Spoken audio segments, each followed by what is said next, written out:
From the world's biggest dairy producers to the processing powerhouses of Europe, milk is a global commodity with high stakes. Today, we'll look at why milk's short shelf life makes it one of the trickiest commodities to trade, explore how countries like New Zealand turn milk into a global export machine, and unpack how currency wars and trade tensions are shaking up dairy prices worldwide. I'm Johanna Bota, and with us today is head of EMEA Dairy and Food Consulting, John Lancaster. John, thank you for being with us today. Thank you very much for having me. So let's start with the big picture. What is global milk production and what portion of it is it produced in the EU? Yeah, so globally, there's almost 100 billion liters, or sorry, 100 billion tons of milk produced globally, and the the distribution is all around the world. About 20% of that is produced in Europe, and then you have other large producers like the US, like New Zealand, Australia, and the likes of India and from South America, Argentina, and Chile. So within the EU, there are obviously some large producers, and Germany is one of them, of all my favorite things. So milk, butter, drinking milk, milk powders. Who else? Yeah, so from a European point of view, Germany produces about 20% of our milk production here. So EU 27 plus the UK, and then you have Netherlands, you have France, you have Italy, Poland, Ireland, Belgium, so they're all important milk producers. And can you tell me a little bit more about the milk producing sector? Those companies that basically handled everything from the beginning to the end. Yeah, so dairy production is actually a little bit unique on a global stage in that a lot of the production is still flowing through cooperative structures.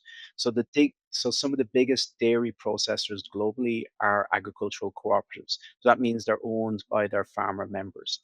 Fonterra, which is the main processor in New Zealand, is the largest cooperative in the world. But now you have just very recently an announcement of a merger between two very large European cooperatives, Arla Foods and DMK. Arla is originally a Danish cooperative, and DMK is a German cooperative. Arla has spread outside of its original kind of footprint in Scandinavia into the UK, which is it's a very major processor there now, but also into the Netherlands and into parts of Germany. So the combination of Arla and DMK will make the largest dairy cooperative in Europe and one of the largest dairy processors in the world. So, obviously, milk holds a very special place in the commodity market. It's a live product with a very short shelf life. So, how does that impact the markets? Yeah, so milk is actually it's really different than pretty much any other agricultural commodity. You've got cows that are being milked 365 days a year.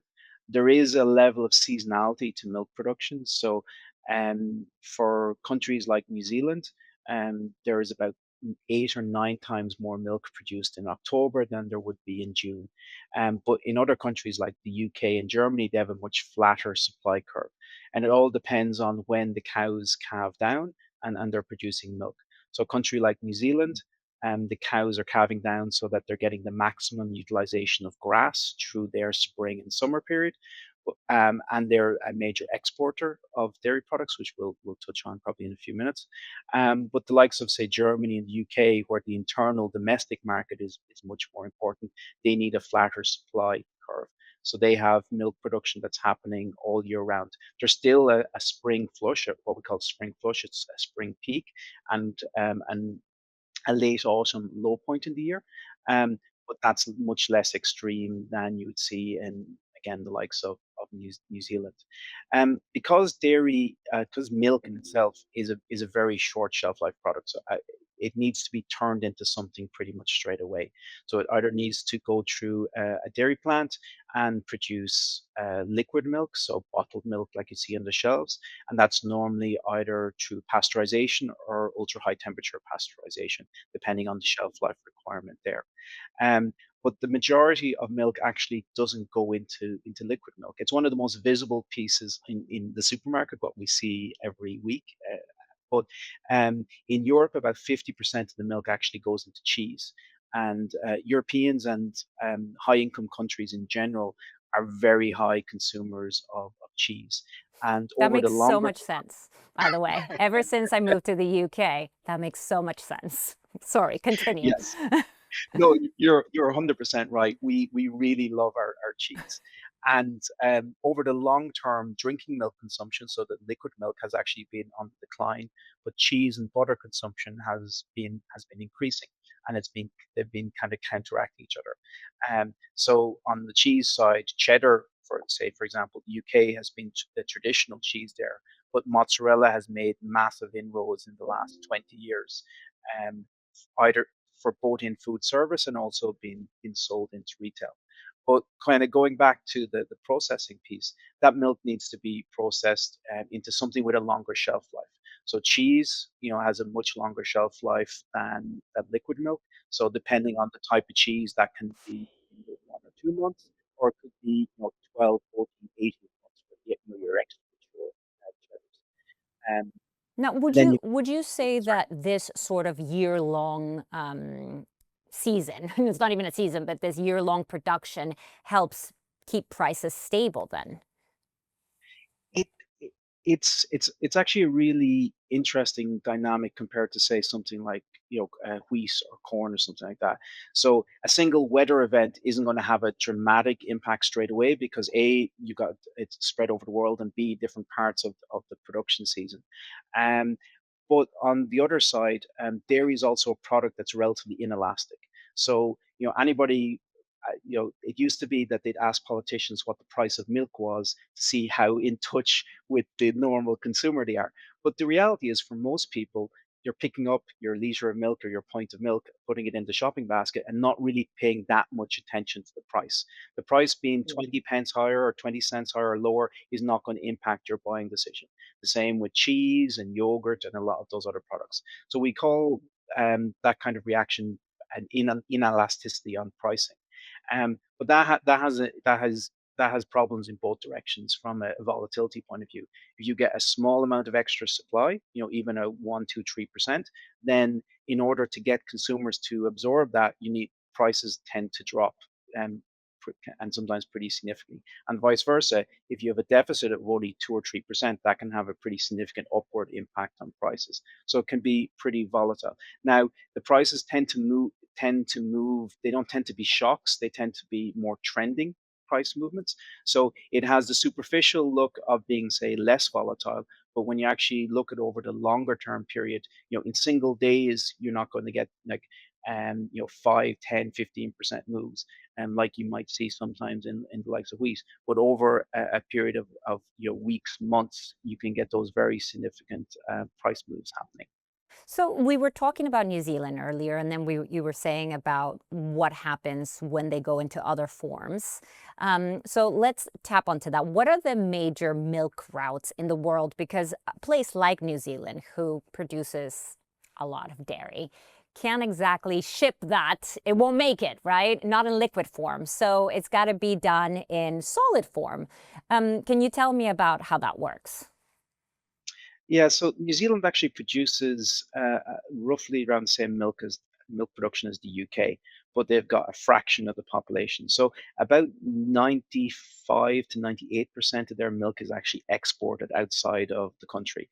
So they've got really excellent conditions for cattle, for livestock, for sheep. So the old adage about more sheep than people in New Zealand. Well, there's more cows than people in New Zealand as Okay. well.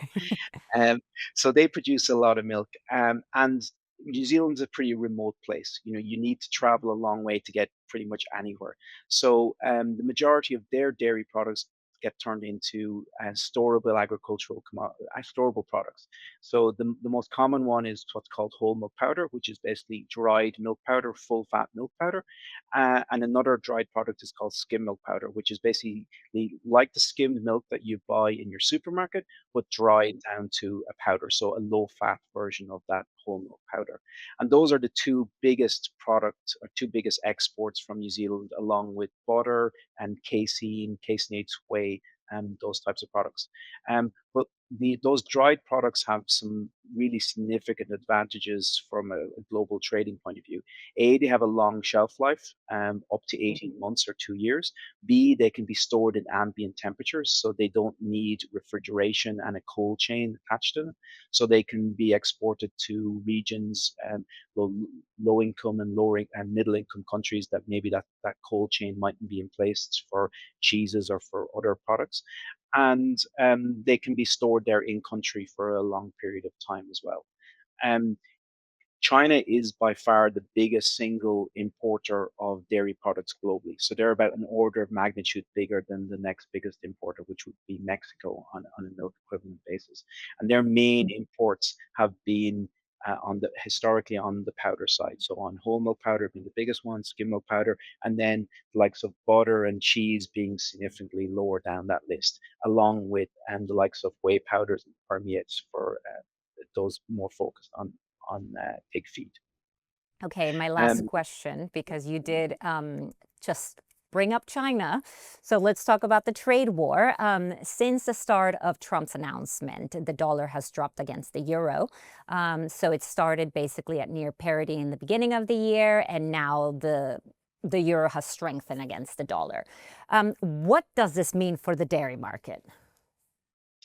yeah, so the most impact. Yeah, let me start again. The most impactful point for dairy so far has been around exactly that FX rate. So specifically around the powders, skim milk powder in particular, it's a very globally traded product. So you can buy from New Zealand, you can buy from Europe, you can buy from US. All of those are very important exporters. You can buy from Argentina as well. Um, but the general pricing is in US dollars. So when the euro strengthened or the dollar weakened, however you want to think about that, that meant European product in euro terms was more expensive. So European producers have had downward pressure on their prices to stay competitive on the global market in order to keep shipping product out. And it's actually really interesting on a global level. Generally, the high income countries are high consumers of fat. So we like our butter, we like our cheese, but we're large net exporters of protein. So in skim milk powder and partly in whole milk powder. So that product needs to keep shipping onto the global market. So for example, Europe, 50% of that skim milk powder that I was talking about needs to be exported onto the global markets.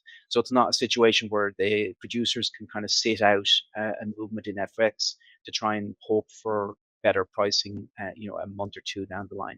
They need to keep that volume flowing, and that's had downward pressure on European skim milk powder prices. Cheese prices have held up relatively well so far, but the US has become increasingly competitive in the global cheese market, particularly into Southeast Asia and into Japan, which buys a lot of buy a lot of cheese on a global basis. And that will more than likely put some additional pressure on European cheese prices as we move through the year. That's just the worst news you could have told me today. So that means my cheddar is going to be expensive. Okay, fine. Well, thank you, John, for those terrible news. I'm joking. Thank you very much. And thank you for watching. For more financial content like this, please like and subscribe to our channel.